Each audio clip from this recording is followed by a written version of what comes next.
Good morning friends. Gangotri Dham की यात्रा पूरी करने के बाद अब हम निकल चले हैं केदार धाम की यात्रा के लिए और इसमें हम पहुंचे हैं टिहरी डैम पर, टिहरी बांध पर। टिहरी बांध एक बहुउद्देशीय चट्टान और मिट्टी से बना तटबंध है जो भारत के उत्तराखंड में टिहरी गढ़वाल जिले के नई टिहरी में भागीरथी नदी पर बना हुआ है।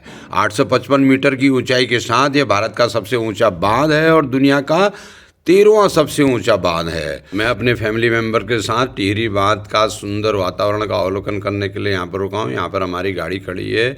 बहुत ही सुंदर वातावरण, चारों ओर हरियाली, हरे भरे पहाड़ और यहाँ पर एक सुंदर सा बांध का नज़ारा, नदी का नज़ारा, डैम। अब हम पहुँच चुके हैं अपने केदार बाबा के दर्शन के लिए केदारनाथ मंदिर में। जय हो बाबा केदारनाथ की। केदारनाथ मंदिर भारत के उत्तराखंड राज्य के रुद्रप्रयाग जिले में स्थित हिंदुओं का प्रसिद्ध मंदिर है। उत्तराखंड में हिमालय पर्वत की गोद में केदारनाथ मंदिर 12 ज्योतिर्लिंग में सम्मिलित होने के साथ ही 4 धाम और पंच केदार में से भी एक है। ये सामने जो बड़ा सा पत्थर आप देख रहे हैं मंदिर के पिछले हिस्से में, दैवी आपदा के समय इसी पत्थर ने यहाँ पर रुककर मंदिर को विध्वंस होने से बचा दिया था। अन्यथा दैवी आपदा में सारे यहाँ पर मकान, दुकानें सारी बहकर नष्ट हो चुके थे। बहुत जन धन की हानि हुई थी।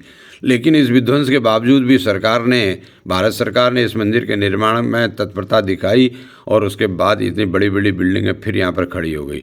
चारों ओर बहुत बढ़िया रास्ता बन रहा है। प्रशासन द्वारा सीमेंट का काम बहुत बढ़िया ढंग से हो रहा है।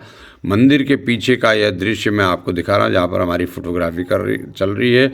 और यहाँ पर अब मैं दिखा रहा हूँ उस गर्भगृह में जहाँ पर आदि शंकराचार्य की मूर्ति बनी हुई है। मान्यता है कि ये केदारनाथ धाम में स्वयंभू शिवलिंग स्थापित हुआ था। स्वयंभू शिवलिंग का अर्थ है जो स्वयं प्रकट हुआ है। केदारनाथ मंदिर का निर्माण पांडव राजा जन्मेजय ने करवाया था।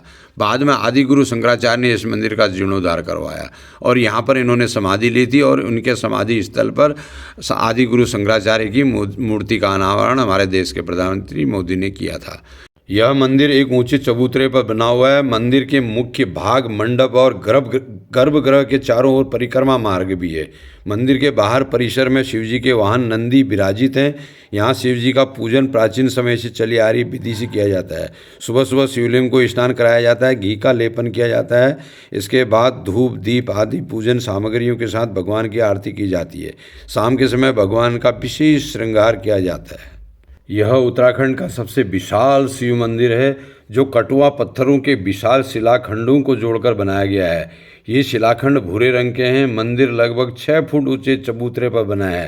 केदारनाथ धाम और मंदिर 3 तरफ पहाड़ों से घिरा हुआ है। एक तरफ है करीब 22,000 फुट ऊंचा केदारनाथ, दूसरी तरफ है 21,600 फुट ऊंचा खर्च कुंड और तीसरी तरफ है 22,700 फुट ऊंचा भरत कुंड। न सिर्फ 3 पहाड़ बल्कि 5 नदियों का संगम भी है यहाँ। मंदाकिनी, मधुगंगा, क्षीरगंगा, सरस्वती और स्वर्णगौरी, इन नदियों में से कुछ का अब अस्तित्व नहीं रहा, लेकिन अलकनंदा की सहायक मंदाकिनी आज भी मौजूद है। इसी के किनारे है केदारनाथ धाम। अब हम दर्शन करने जा रहे हैं भूकुंड भैरव बाबा के मंदिर की। भूकुंड भैरव बाबा का यह मंदिर केदारनाथ मंदिर से आधा किलोमीटर दूर दक्षिण दिशा में स्थित है। यहाँ मूर्तियाँ भैरव बाबा की हैं जो इसी प्रकार से बिना छत के स्थापित की गई हैं। भैरव को भगवान शिव का ही एक रूप माना गया है। पुजारियों के अनुसार हर साल मंदिर के कपाट खोले जाने से पहले मंगलवार और शनिवार को भैरवनाथ की पूजा की जाती है। भूकुंड बाबा को केदारनाथ का पहला रावल माना जाता है। उन्हें यहाँ का क्षेत्रपाल माना जाता है। बाबा केदार की पूजा से पहले केदारनाथ भूकुंड बाबा की पूजा किए जाने का विधान है और उसके बाद विधि विधान से केदारनाथ मंदिर के कपाट खोले जाते हैं। हिंदू धर्म की मान्यताओं के अनुसार देश में जहाँ जहाँ भगवान शिव के सिद्ध मंदिर हैं वहाँ वहाँ काल भैरव जी के मंदिर भी हैं और इन मंदिरों के दर्शन किए बिना भगवान शिव के दर्शन करना अधूरा माना जाता है।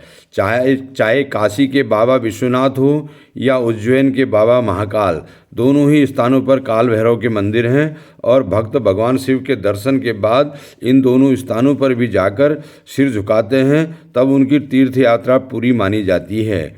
ऐसे ही केदारनाथ में भी भूकुंड भैरवनाथ का मंदिर है। यहाँ भी हर साल केदारनाथ के कपाट खुलने से पहले भैरव मंदिर में पूजा पाठ की जाती है। कुछ साल पहले ऐसा भी सुनने में आया था कि पुरोहितों से पूजा पाठ में कुछ कमी रह जाने के कारण भीषण आपदा आई थी। शीतकाल में केदारनाथ मंदिर की सुरक्षा भूकुंड भैरव के भरोसे ही रहती है। स्थानीय लोग बताते हैं कि वर्ष 2017 में मंदिर समिति और प्रशासन के लोगों को कपाट बंद करने में काफ़ी परेशानी हुई थी। कपाट के कुंडे लगाने में दिक्कत हो रही थी और फिर उसके बाद पुरोहितों ने भगवान केदार के क्षेत्रपाल भूकुंड भैरव का आह्वान किया तो कुछ ही समय के बाद कुंडे सही बैठ गए और ताला लग गया। अब दिखाते हैं आपको शाम को होने वाली केदारनाथ मंदिर की भव्य आरती।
मेरे ठीक पीछे साधु बाबा जी खड़े हैं, विलक्षण पोशाक को धारण किए हुए, बहुत ही शानदार लग रहे हैं। और यह सुबह का बहुत ही शानदार दृश्य, पहाड़ों पर बर्फ़ पड़ी हुई है और बहुत ही सुंदर लोकेशन दिखाई दे रहा है। रात्रि विश्राम करने के बाद केदारनाथ मंदिर से हम अब निकल चल रहे हैं बद्रीनाथ धाम की तरफ। तो यह सुबह का नज़ारा मुझे बहुत शानदार लगा। इसको कैमरे में कैद करने के बाद आपको भी दिखा रहा हूँ। दोस्तों, आपको मेरा ब्लॉग कैसा लगा? लाइक सब्सक्राइब भी कीजिएगा, कमेंट भी करिएगा। Thank you for watching my video.